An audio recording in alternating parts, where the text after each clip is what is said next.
Hello बच्चों, हरीश शर्मा का प्यार भरा नमस्कार। और कक्षा 7वीं का पाठ नंबर 10 जीवों में श्वसन हम ये शुरू करने जा रहे हैं। देखिए, इस पाठ को समझने के लिए हमें बहुत छोटी छोटी बातों को समझना होगा जो हमारे चारों ओर घटित होती हैं, हमारे शरीर के अंदर घटित होती हैं। उन्हीं बातों के ऊपर हमें ध्यान देना होगा। इसमें कोई अलग से नहीं है कि जो हमारे शरीर से बाहर की बातें हों। ये हमारे शरीर में, जीवों के शरीर में होने वाली क्रिया है और हमें अपने ऊपर ही, अपने शरीर के ऊपर ही ध्यान देना होगा।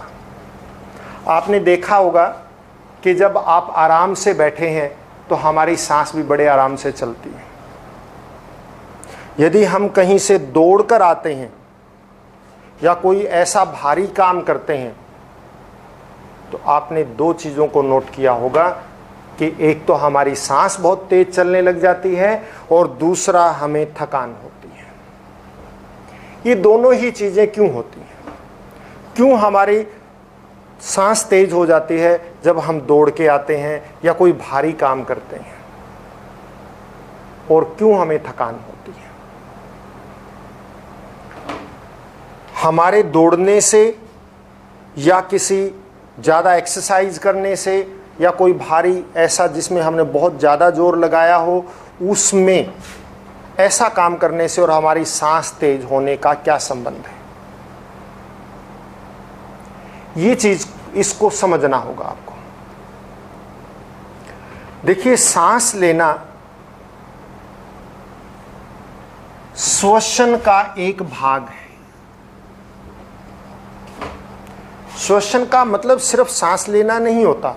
सांस लेना इस श्वसन प्रक्रम का एक भाग है।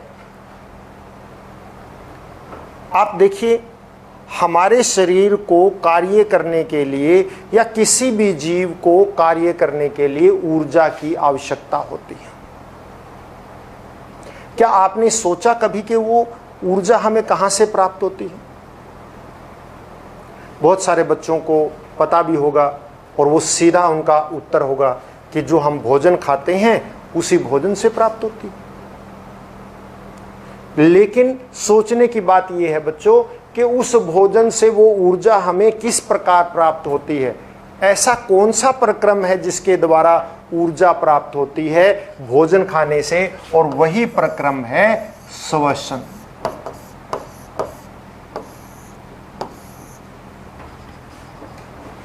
देखिए, हमारा शरीर छोटी छोटी कोशिकाओं से मिलकर बना है।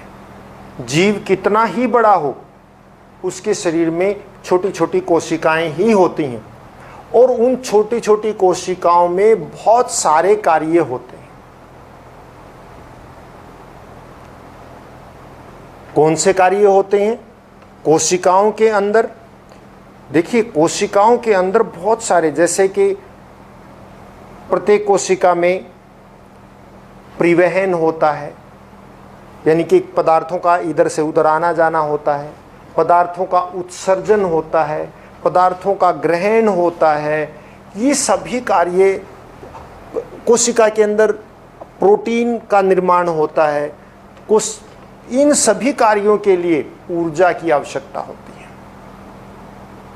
इतने सारे कार्य, बहुत सारे कार्य होते हैं क्योंकि प्रत्येक जीव छोटी छोटी कोशिकाओं से मिलकर बना है और वही कोशिकाएं जो हैं हर एक जीव की संरचनात्मक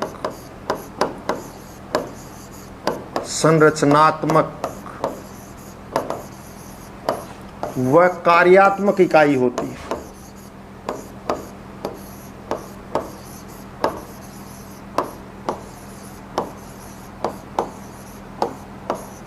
कोशिका जो है संरचनात्मक और कार्यात्मक इकाई है।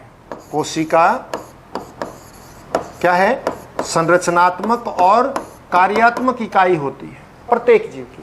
मतलब प्रत्येक संरचना जो शरीर के अंदर होती है, चाहे वो कोई भी संरचना हो, मतलब जैसे चाहे हृदय हो, फेफड़े हो, या फिर हमारी बड़ी आंत, छोटी आंत, या हमारा मस्तिष्क, कोई भी, ये सभी जो हैं कोशिकाओं से मिलकर बनी है, इसलिए सारी संरचनाएं कोशिका से मिलकर बनी है। तो संरचनात्मक इकाई।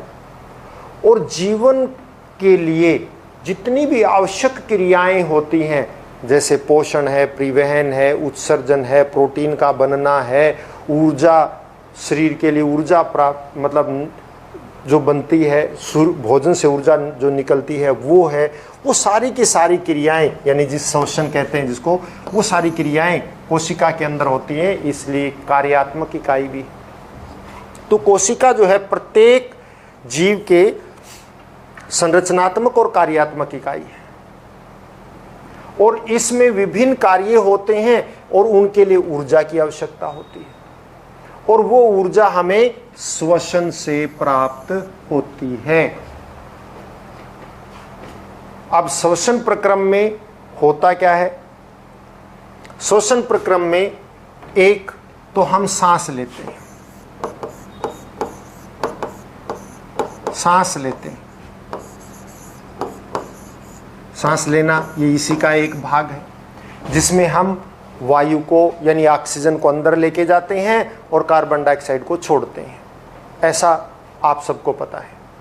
लेकिन जब हम सांस के द्वारा ऐसे वायु अंदर लेते हैं तो इसमें जो मैंने कहा वायु अंदर लेते हैं, क्योंकि जो वायु यहाँ पे होगी वही वायु अंदर जाएगी, और आपको पता है इस वायु में नाइट्रोजन भी है, ऑक्सीजन भी है, थोड़ी सी मात्रा में कार्बन डाइऑक्साइड भी है, जल वाष्प भी है, ये सारी चीजें हैं, ये सारे के सारे अंदर जाते हैं। ये सारी गैसें हमारे फेफड़ों तक जाती हैं, नाइट्रोजन भी जाती है, ऑक्सीजन भी जाती है, थोड़ी सी मात्रा में कार्बन डाइऑक्साइड भी जाती है, अन्य कोई गैस उपस्थित है तो वो भी जाएगी, लेकिन उसमें से ऑक्सीजन तो ग्रहण हो जाती है ज़्यादातर, और कार्बन डाइऑक्साइड उसके बदले बाहर आ जाती है। तो जब हम सांस लेते हैं उस सांस के अंदर अधिकतर मात्रा में ऑक्सीजन की मात्रा काफ़ी अधिक होती है, O2 यानी ऑक्सीजन की मात्रा ज़्यादा होती है। कितनी होती है आपको पता है? लगभग 21% होती है।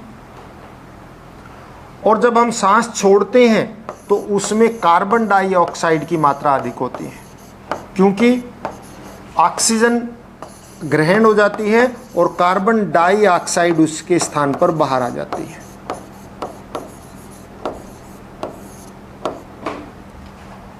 इस प्रकार से, और बाकी जो गैसें ली थी उनका क्या हुआ? वो गैसें भी वापस बाहर आ जाती हैं। नाइट्रोजन अंदर गई थी, नाइट्रोजन यूं की त्यों बाहर आ जाती है। इसलिए हम कह देते हैं कि हम सांस के द्वारा ऑक्सीजन लेते हैं, क्योंकि ऑक्सीजन ग्रहण होती है, लेते तो हम बाकी गैसें भी हैं, जो भी गैस उपलब्ध होगी वही जाएगी।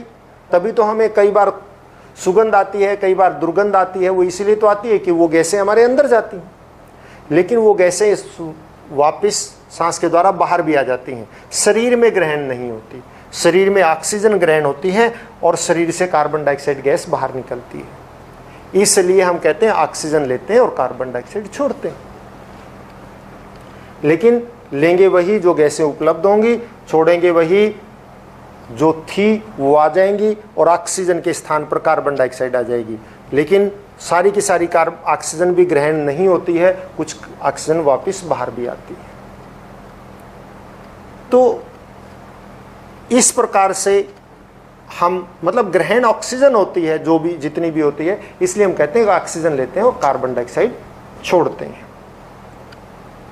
तो जिस वायु को हम अंदर लेंगे उसमें ऑक्सीजन की मात्रा अधिक है, इसलिए हम, और कार्बन डाइऑक्साइड की मात्रा कम है, और जो हम छोड़ते हैं उसमें क्या होता है? ऑक्सीजन की मात्रा कम होती है और कार्बन डाइऑक्साइड की मात्रा ज़्यादा होती है।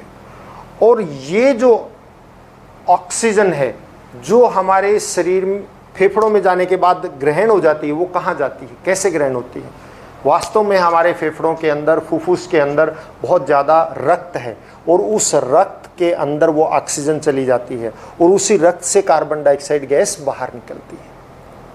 वो कार्बन डाइऑक्साइड हम सांस के द्वारा बाहर निकाल देते हैं, और ऑक्सीजन जो है, जो हमने ली थी, वो रक्त के द्वारा कहाँ चली जाती है? प्रत्येक कोशिका में चली जाती है। और कोशिका में जो पचा हुआ भोजन होता है, जो हम भोजन खाते हैं, वो पच जाता है। जब वो पचा हुआ भोजन भी कोशिका में पहुंच जाता है, तो उस भोजन का और ऑक्सीजन की अभिक्रिया होती है और उससे ऊर्जा निकलती है और उसी ऊर्जा का हम उपयोग करते हैं, उसी ऊर्जा के कारण हम जीवित रहते हैं। और इसीलिए ऐसे श्वसन को हम क्या कहते हैं? कोशिकीय श्वसन कहते हैं। कोशिकीय क्यों?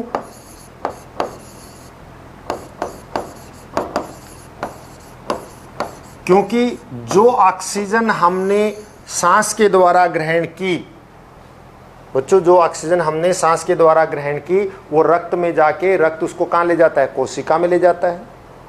एक बात ध्यान रखिए। फिर दूसरी, जो हमने भोजन खाया था उस भोजन को का पाचन होता है और पचने के बाद रक्त उस पचे हुए भोजन को भी कोशिका में ले जाता है। अब कोशिका में ऑक्सीजन भी पहुंच गई, कोशिका में भोजन भी पहुंच गया और दोनों अभिक्रिया करके ऊर्जा उत्पन्न करते हैं और इस प्रक्रिया को हम श्वसन कहते हैं, या इसको हम कहेंगे कि कोशिका में होता है, इसलिए क्या कहते हैं इसको? कोशिकीय श्वसन कहते हैं, क्योंकि ये कोशिका में होता है। इस कोशिकीय श्वसन के बारे में हम अगले लेक्चर में बात करेंगे। आज के लिए केवल इतना ही। आप ध्यान रखिएगा कि हमने क्या आज पढ़ा है, छोटी छोटी बातें हैं और लेक्चर ज़्यादा लंबा हो जाएगा अगर मैं इस टॉपिक को आगे लेके जाऊंगा तो। और इसलिए आज के लिए इतना ही काफ़ी। Have a nice day. घर पर रहें, स्वस्थ रहें और मस्त रहें और अपना काम हर रोज़ करते रहें। धन्यवाद।